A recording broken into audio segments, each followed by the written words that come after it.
श्री शिवाय नमस्तुभ्यम। ओम संग शनिश्चराय नमः। प्रिय श्रोता, आज शनि प्रदोष व्रत के दिन सुनिए शनि प्रदोष व्रत की संपूर्ण कथा, शिव चालीसा का पाठ, दशरथ कृत शनि स्तोत्र का पाठ और शिव जी की आरती। शनि देव स्वयं ही भगवान शिव के परम भक्त हैं, इसलिए आज के दिन शनि देव के साथ ही भगवान शिव का पूजा करने से शनि दोष से मुक्ति मिलती है। जीवन की सभी विघ्न बाधाएं दूर होती हैं। अगर आप लोग शनि दोष से पीड़ित हैं तो आज के दिन अगर चाहें तो कोई विशेष उपाय कर सकते हैं, क्योंकि ये शनि प्रदोष व्रत बहुत ही खास है, क्योंकि ये शनि प्रदोष व्रत साल 2026 का अंतिम शनि प्रदोष व्रत है। शनि प्रदोष व्रत की पौराणिक कथा के अनुसार एक बार की बात है, एक नगर में एक सेठ जी रहते थे। सेठ जी के घर में हर प्रकार की सुख सुविधाएं थी, लेकिन उन्हें एक ही बात का दुख था कि उन्हें कोई संतान नहीं थी। इसके कारण सेठ और सेठानी दोनों ही बहुत दुखी रहते थे। उन्होंने संतान प्राप्ति के लिए अनेक उपाय किए, व्रत उपवास रखे, लेकिन उन्हें सफलता नहीं मिली। तब दुखी होकर कुछ समय बीतने पर सेठ जी ने अपना सारा काम नौकरों को सौंप दिया और खुद सेठानी के साथ तीर्थ यात्रा के लिए निकल पड़े। अपने नगर से बाहर निकलने पर उन्हें एक साधु महाराज मिले जो कि ध्यान में बैठे हुए थे। सेठ और सेठानी साधु के पास गए और हाथ जोड़कर उनके ध्यान से उठने का इंतजार करने लगे। काफी देर के बाद जब साधु महाराज ने अपनी आंखें खोली, तब उन्हें पता चला कि उनके समक्ष कोई बहुत देर से उनका आशीर्वाद लेने की प्रतीक्षा में बैठा हुआ है। साधु ने सेठ और सेठानी से कहा कि मैं तुम्हारा दुख समझता हूँ। तुम इस दुख से मुक्ति पाने के लिए शनि प्रदोष व्रत करो, इससे तुम्हें संतान सुख की प्राप्ति अवश्य ही होगी। फिर साधु ने सेठ सेठानी को प्रदोष व्रत की विधि बताने के साथ भगवान शिव की वंदना करने के लिए कहा। भगवान शिव की वंदना इस प्रकार की जाती है। हे रुद्र देव शिव, आपको नमस्कार है। हे शिव शंकर जगत गुरु, आपको नमस्कार है। हे नीलकंठ सुर, आपको नमस्कार है। शशि मौली चंद्र सुख, आपको नमस्कार है। हे उमाकांत सुधि, आपको नमस्कार है। उग्रत्व रूप मन, आपको नमस्कार है।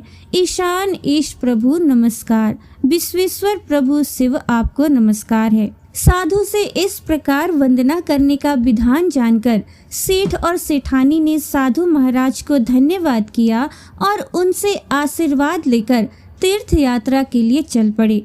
तीर्थ यात्रा से लौटने के बाद दोनों ने मिलकर शनि प्रदोष व्रत किया, जिसके प्रभाव से जल्द ही उनके घर में एक सुंदर पुत्र ने जन्म लिया।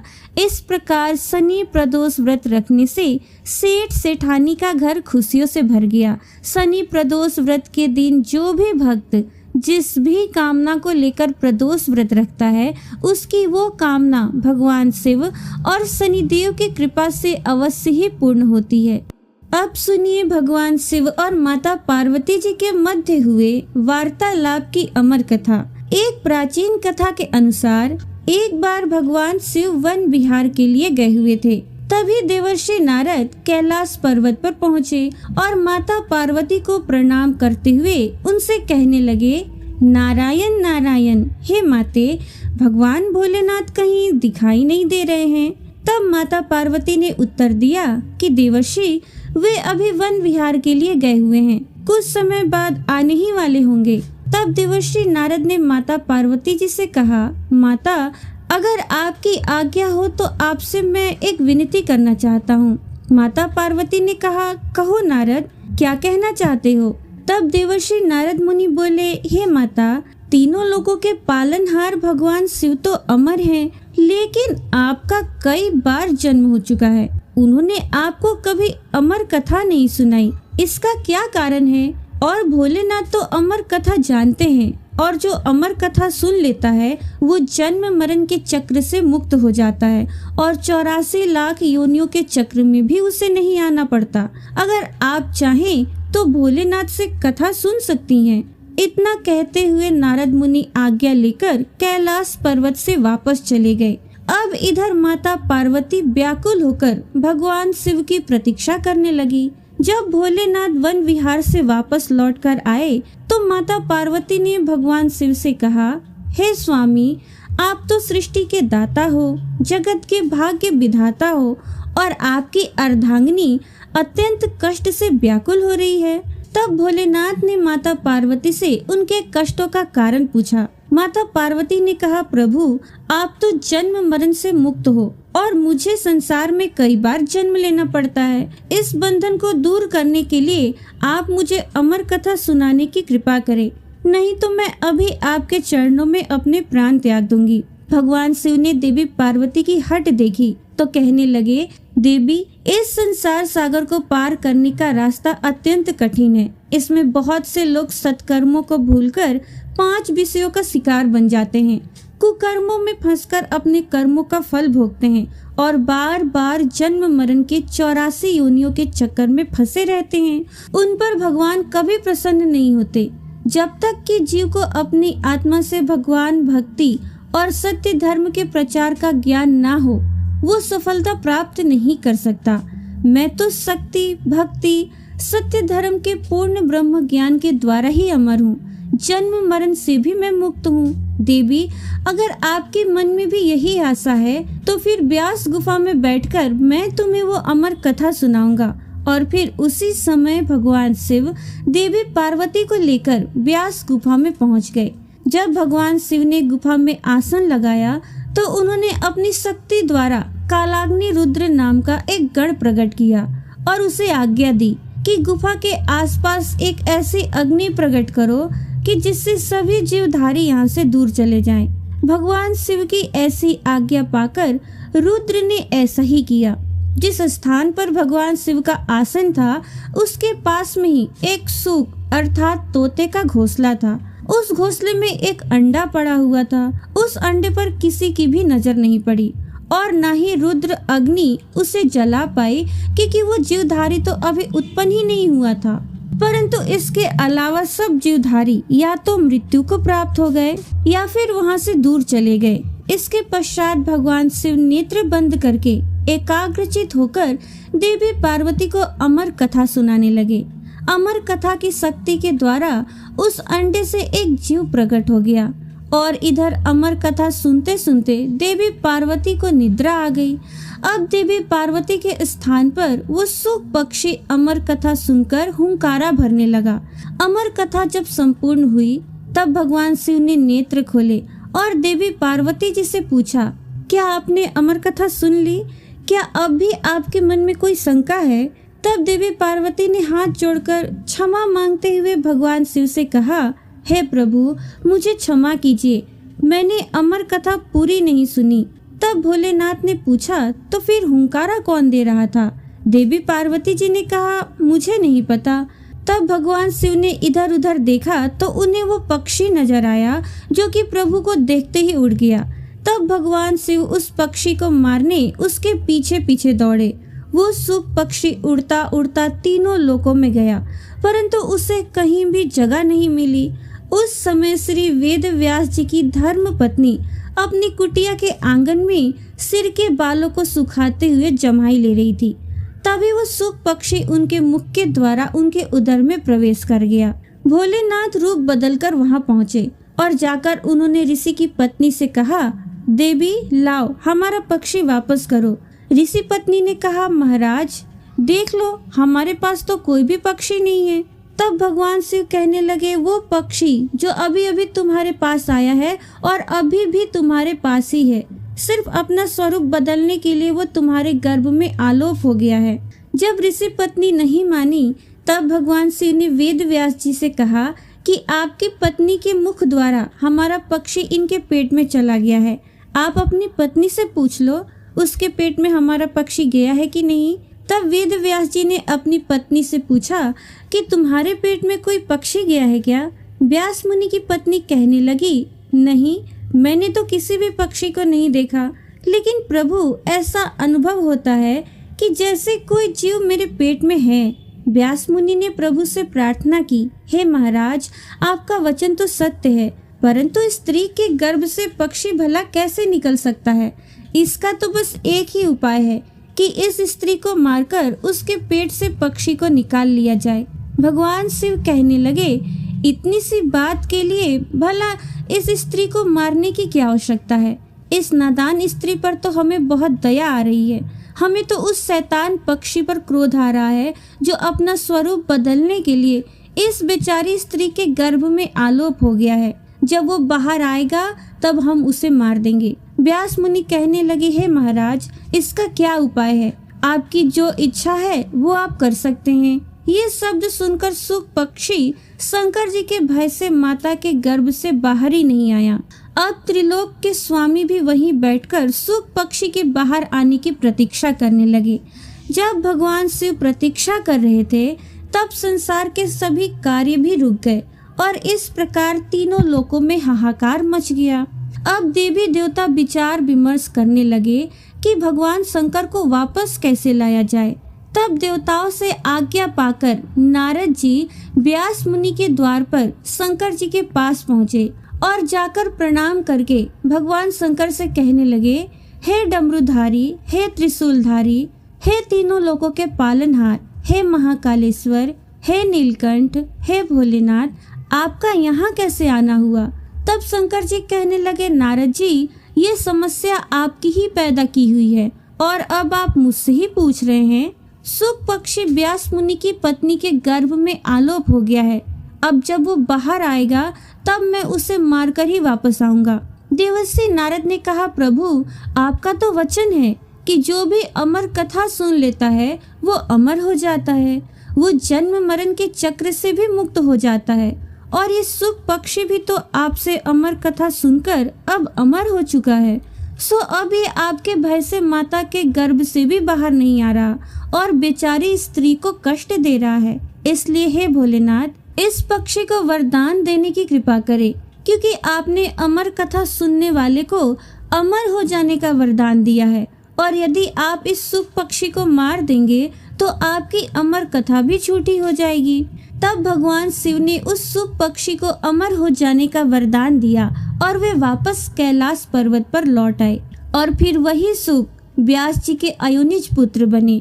गर्भ में ही उन्होंने वेद, पुराण और उपनिषदों का ज्ञान प्राप्त किया और वे अपनी माता के गर्भ में 12 वर्षों तक रहे। तब वेद व्यास जी ने दिव्य दृष्टि से उनसे पूछा कि अच्छा पुत्र, तुम बाहर क्यों नहीं आ रहे हो? तब वे बोले कि मैं माया के प्रभाव में कहीं पड़ न जाऊं, इसलिए मैं बाहर नहीं आना चाहता। जब तक स्वयं श्री कृष्ण आकर मुझे आश्वासन ना दे दे, मैं तब तक गर्भ से बाहर नहीं आऊंगा। तब देवर्षि नारद जी वहां पधारे और उनके कहने पर भगवान श्री कृष्ण स्वयं आकर उन्हें आश्वासन देते हैं कि तुम्हें जन्म लेने के बाद भी माया स्पर्श नहीं कर पाएगी। तब कहीं जाकर सुखदेव अपनी माता के गर्भ से बाहर आए और उन्होंने अपने पिता से भागवत का पूरा ज्ञान भी प्राप्त किया और वही सुखदेव मुनि के नाम से विख्यात हुए। प्रिय श्रोताओ, साढ़े साती और ढैया जैसी समस्या से छुटकारा पाने के लिए शनिवार के दिन दशरथ कृत शनि स्तोत्र का पाठ करना चाहिए। इस स्तोत्र का पाठ करने से शनिदेव के प्रकोप से मुक्ति मिलती है और मान्यता है कि अगर कोई व्यक्ति शनि की महादशा से पीड़ित है और वो हर उपाय करके थक चुका है तो अंतिम उपाय के रूप में भी इस दशरथ कृत शनि स्तोत्र का पाठ अवश्य करना चाहिए। इस स्तोत्र में राजा दशरथ जी ने भगवान शनिदेव के रूप का वर्णन करते हुए कहा है कि जिनके शरीर का रंग भगवान शंकर के समान कृष्ण और नीला है, उन शनिदेव को मेरा प्रणाम है। इस जगत के लिए कालाग्नि और कृतांत रूप शनिश्चर को पुनः पुनः नमस्कार है। जिनका शरीर कंकाल जैसा मांसहीन है, जिनकी दाढ़ी, मूछ और जटा बढ़ी हुई है, उन शनिदेव को मेरा नमस्कार है। जिनके बड़े बड़े नेत्र, पीठ में सटा हुआ पेट और भयानक आकार वाले शनिदेव को मेरा प्रणाम है। जिनका शरीर दीर्घ है, जिनकी रोएं बहुत मोटे हैं, जो लंबे चौड़े लेकिन जर्जर शरीर वाले हैं और जिनकी दाढ़ी काल रूप है, उन शनिदेव को बारंबार नमस्कार है। हे शनिदेव, आपके नेत्र कोटर जैसे गहरे हैं, आपकी ओर देखना बहुत कठिन है, आप रौद्र, भीषण और विकराल हैं। आपको मेरा नमस्कार है। सूर्य नंदन, भास्कर पुत्र, अभय देने वाले देवता, वलिमुख, आप सब कुछ भक्षण करने वाले हैं। ऐसे शनिदेव को मेरा नमस्कार है। आपकी दृष्टि अधोमुखी है। आप संवर्तक, मंद गति से चलने वाले तथा जिसका प्रतीक तलवार के समान है, ऐसे शनिदेव को पुनः पुनः नमस्कार है। आपने तपस्या से अपने देह को दग्ध किया है। आप सदा योगाभ्यास में तत्पर, भूख से आतुर और अतृप्त रहते हैं। आपको मेरा नमस्कार है। जिसके नेत्र ही ज्ञान है, कश्यप नंदन सूर्य पुत्र शनिदेव, आपको नमस्कार है। आप संतुष्ट होने पर राज्य दे देते हैं और रुष्ट होने पर उसे तत्क्षण छीन लेते हैं। वैसे शनिदेव को नमस्कार है। देवता, असुर, मनुष्य, सिद्ध, विद्याधर और नाग, ये सब आपकी दृष्टि पड़ने पर नष्ट हो जाते हैं। ऐसे शनिदेव को प्रणाम है। आप मुझ पर प्रसन्न होइए। मैं वर पाने योग्य हूँ और मैं आपकी शरण में आया हूँ। दशरथ कृत शनि स्तोत्र संपूर्ण हुआ। अब सुनिए शनिदेव व्रत कथा। अब सुनिए शिव चालीसा का पाठ और आरती। जय गणेश गिरिजा सुवन, मंगल मूल सुजान, कहत अयोध्या दास तुम, देहु अभय वरदान। जय गिरिजापति दीन दयाला, सदा करत संतन प्रतिपाला। भाल चंद्रमा सोहत नीके, कानन कुंडल नाग फनीके। अंग गौर सिर गंग बहाए, मुंड माल तन छार लगाए। वस्त्र खाल बागंबर सोहे, छवि को देखी नाग मन मोहे। मैना मातु की हवे दुलारी, बाम अंग सोहत छवि न्यारी। करत त्रिशूल सोहत छवि भारी, करत सदा शत्रुन क्षयकारी। नंदी गणेश सोहे तह कैसे, सागर मध्य कमल हैं जैसे। कार्तिक श्याम और गणराऊ, या छवि को कहीं जात न काऊ। देवन जब ही जाय पुकारा, तब ही दुख प्रभु आप निवारा। किया उपद्रव तारक भारी, देवन सब मिली तुम ही जुहारी। तुरत सडानन आप पठायऊ, लवनी मेष महामारी गिराऊ। आप जलंधर असुर संहारा, सुयस तुम्हार विदित संसारा। त्रिपुरासुर सन युद्ध मचाई, सब ही कृपा कर लीन बचाई। किया तपहि भागीरथ भारी, पूर्व प्रतिज्ञा तासु पुरारी। दानिन मह तुम सम को नाही, सेवक स्तुति करत सदाही। वेद नाम महिमा तव गाई, अकथ अनादि भेद नहीं पाई। प्रगति उदति मंथन में ज्वाला, जरत सुरासुर भय विहाला। कीन्ही दया तह करी सहाई, नीलकंठ तब नाम कहाई।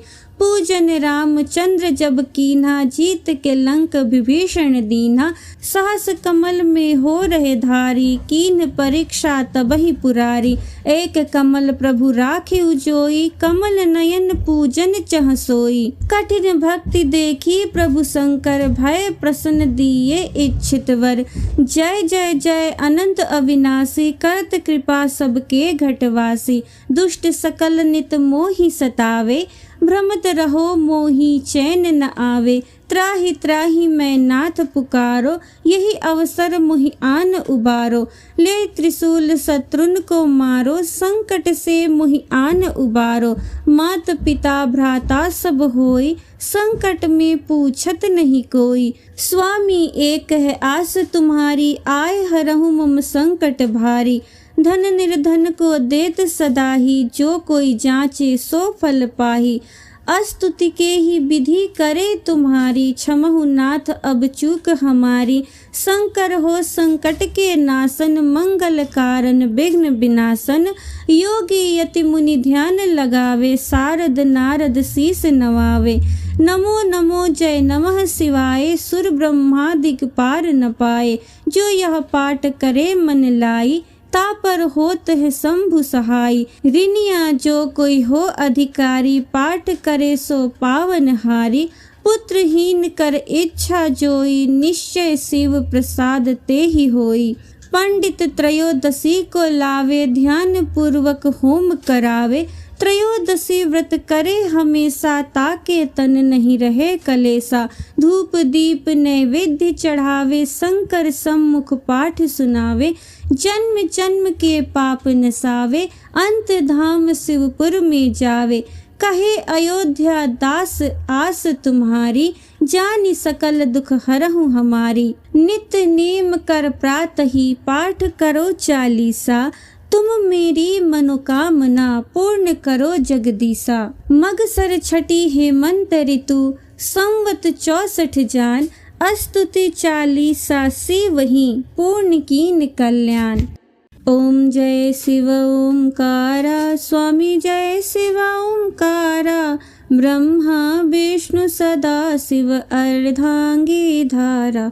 ओम जय शिव ओंकारा। एकानन चतुरानन पंचानन राजे, स्वामी पंचानन राजे। हंसानन गरुड़ासन, वृषवाहन साजे। ओम जय शिव ओंकारा।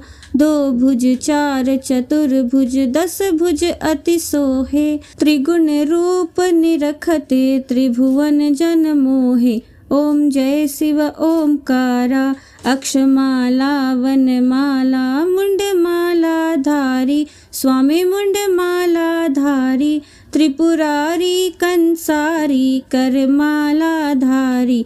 ओम जय शिव ओंकारा। श्वेतांबर पीतांबर, बाघंबर अंगे। सनकादिक गरुणादिक, भूतादिक संगे।